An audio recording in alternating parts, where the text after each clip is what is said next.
So mistake number 4 is not stretching your hip flexors. Now, if you have tight hip flexors, you'll need to stretch them. If you don't, this isn't as much of a problem.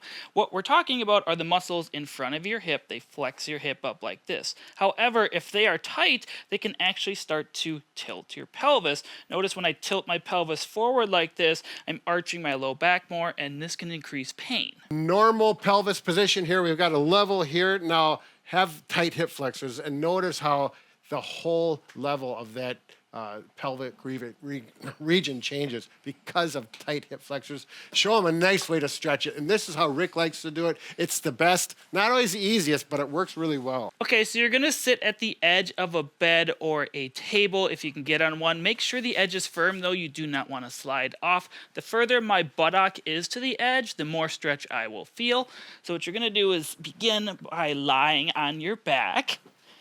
And you're gonna drop one leg down off the edge here. Once I bend it down, I'm gonna start flexing my knee here, and it's important to bring the opposite leg up towards your chest. You'll notice once I do that, you can see a little bit of tightness in my hip flexor here.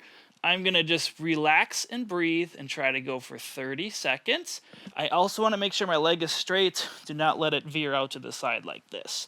Once you do one side, reset your back for a few seconds, and do the opposite leg. There are many ways you can stretch your hip flexor. This is just the nice safe way because your back stays in a nice neutral position and often feels good. Tip number 5 is not bracing your core correctly when doing activities involving your low back. So this can mean picking something up off the floor, getting in and out of bed, or in Bob's case, when he had some back pain, shoveling snow. If you're from the Midwest, you know what that's about. So what we want to do is engage your core with these activities. This is kind of like a superficial back brace of muscle holding your spine in place so it won't get it to move and cause pain. What you want to do to begin is oftentimes I will just put my fingers in the, not right on my belly button, but kind of out to the side, not way out to the side. I would say a 45-degree angle.